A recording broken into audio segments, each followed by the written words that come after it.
Welcome to Art Speak with Kate. Find out what makes artists tick in the Comox Valley, their work, their passion, and what's new and exciting on Art Speak. Lars makes butterflies and art panels for a huge I Belong wall mural. Comox Archives and Museum uses art to tell the story of war. Peter Jackson, construction worker by day, finds relaxation with his passion for pen and ink drawing. Let's play with clay at Muddy Duck's Pottery. South Hollow shows us neat things to do with paper.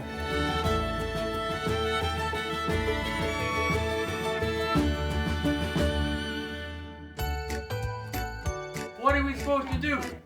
Shake, baby, shake. Shake, baby, shake. Shake, baby, shake. Dip 3 different colors of paint in 3 different spots. Fold the paper in half and rub together. Open up and voila! We have a beautiful butterfly. This is how members of Lars and local artists like Tracy Cobus have found fun together.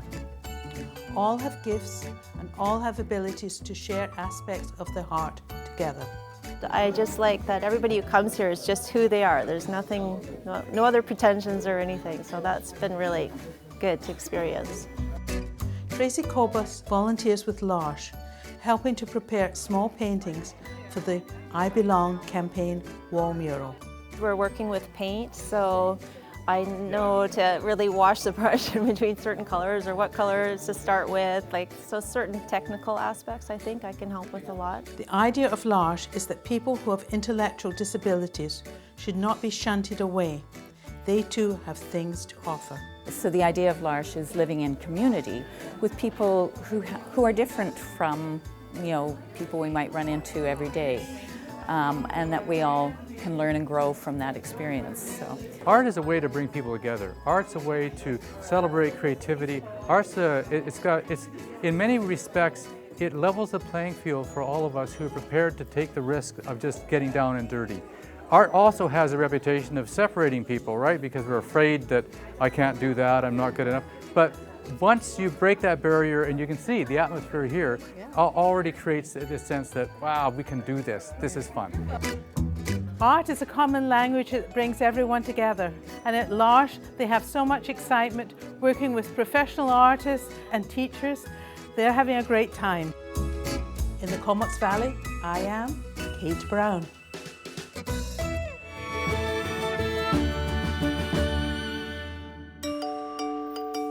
We wanted to celebrate the residents and citizens of the Comox Valley who participated in the First World War. And with the centennial approaching, we wanted to recognize those members who were in the 102nd Battalion, who went away and fought in France with the Army. Comox Museum and Archives uses art to tell the story of war. It is 100 years since boys from the Comox Valley signed up and headed off to war in Belgium and France.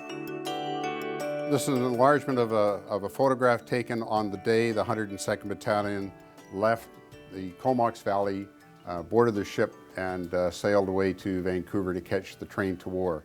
And here they are coming down Port Augusta Street. This is the famous jetty with the ship at the other end. We've got the Port Augusta Hotel, we've got the Elk Hotel, the Lorne Hotel on the back there. And here they are just marching down the jetty and going off to war. The Comox boys left for war and came back as men. Yes, they lived in a different time, 100 years ago. And no, they didn't have social media to contact their family and friends. They had to actually write a letter. But they still were people. They were still just like any young person is today. They've got concerns, they've got careers that they want to develop, they've got family and friends they want to meet and stay with, but they made a lot of sacrifices.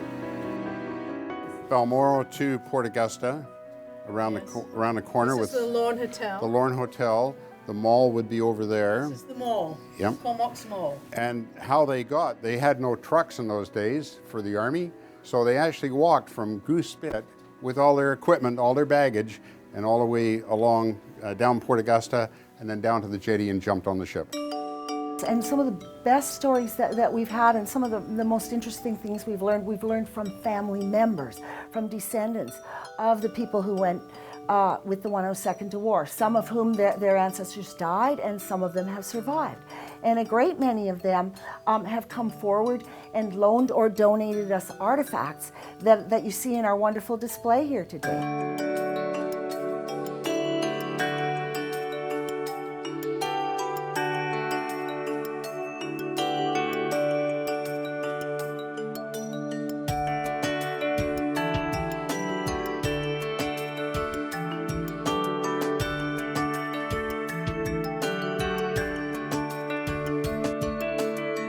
To me, it's the medals themselves are, they represent an identification and an effort of an individual, and it's finding out about the people themselves and what they went through and suffered in the service of the country.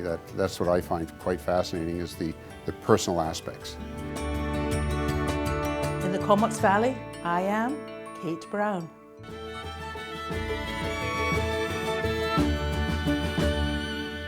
Quack, quack, go the ducks across the pond was the inspiration for Muddy Ducks pottery. Ducks love mud, and Dawn Hansen loves to play with clay. My mom is a pottery junkie, so I've been surrounded by pottery all my life. Grew up with lots and lots of pottery in our house, and I took a pottery class when I was in grade 2, and I loved it, but I didn't pursue it then. And I went back to pottery, I think I was in my early 20s, and took a couple of night classes and just played around as a hobby for a while. When I moved back to the Comox Valley, I started getting into it as a business and spending more and more time at it. Dawn admits she has a passion for cooking and eating and loves to make functional pottery that people will use in their kitchen every day. Lately, she is having fun making large serving platters that can go from the oven to the table to the dishwasher. When whimsy strikes, she makes piggy banks or olive trays or ice cream bowls or more. I will come out with an idea in mind, at least for the first pieces that I make. And some days I just think, okay, I need a kiln full of beer steins, so I'll sit down and do that. But I get a little bored after a while, so then I'll throw a few bowls and just change it up a little bit. Dawn fires up her functional ware in an electric kiln. Experimenting with glazes is a huge part of the joy of making pots. There's nothing better than finding a combination of beautiful colored glazes that complement her unique clay forms. Dawn finds incredible fulfillment in sharing her love of clay with children. Just playing with clay. Their sheer joy of the tactile experience of clay is nothing short of inspiration. Dawn is so grateful to be surrounded by such natural beauty living in the Comox Valley and to be able to share her experience with so many amazing potters. These are her daily inspiration. And I have a duck for Muddy Duck. Yeah, That's Muddy right. Duck, yeah. Yeah. If you love ducks and mud, you will find Dawn in numerous weekends throughout the year selling her Muddy Duck wares at markets and fairs and on studio tour May 27, 28 and 29th. Her pottery can be found year-round at the Potter's Place at 5th and Cliffs in Courtenay. In the Comox Valley, I am Kate Brown.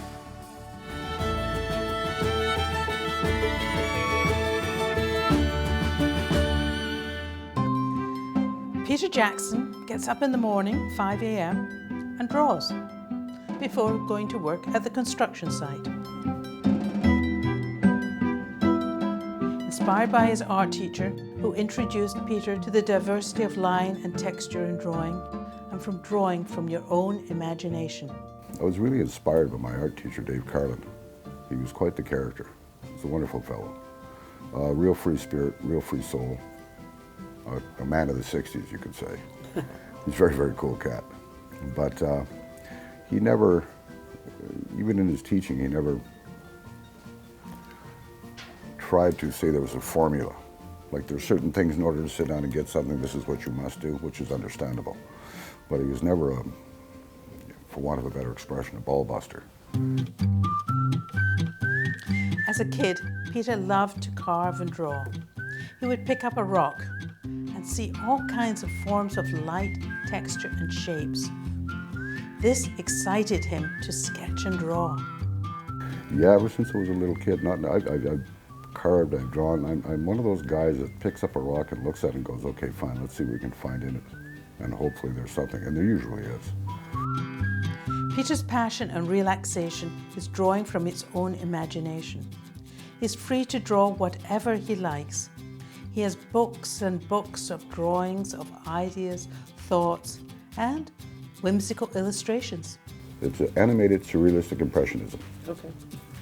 It's a whole bunch of stuff, All right. but it's true. You know, it's a drawing, it's animated, it's surrealistic because I don't know anywhere in the world where this stuff comes from.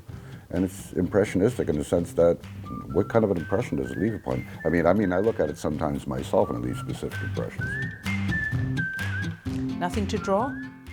Let your imagination loose. I think the greatest critics I'll ever have in the world are little kids. Stops them dead in their tracks. Oh, absolutely. What are you doing? And they look at it and they just get these big eyes and they pick things out, and this is this and this is that, and isn't that wonderful?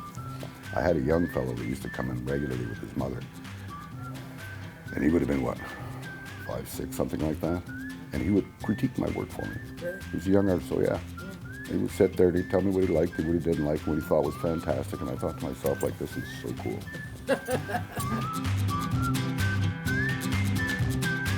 I hold on to the pen and go for the ride. In the Comox Valley, I am Kate Brown.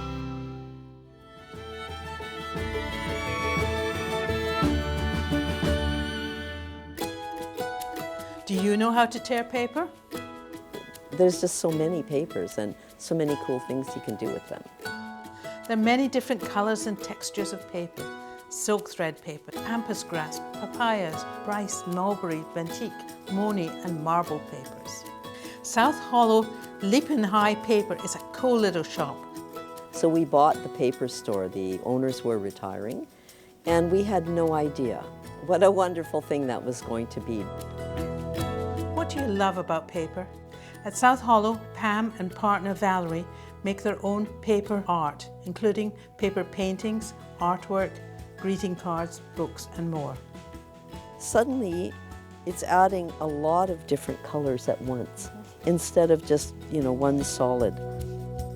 Oh goodness, we do a lot of things with paper here. My favorite things are three-dimensional things, I have to admit. Such as? I love recovering lampshades, and that's actually an interesting challenge. You would think that the lampshades that would be the most difficult ones would be the complex-looking ones. Actually, the most difficult ones are the ones that we would commonly look at as just simple cones. One of the things that really appeals to me about the papers that we bring in is they're kind of eco-minded. Most countries that are making their own paper are using products from their country.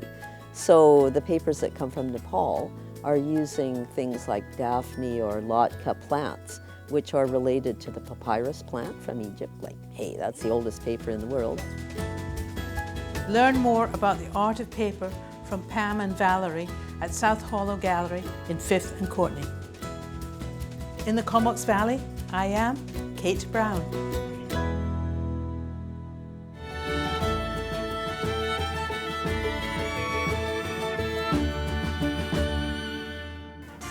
Join us again on ArtsBeat.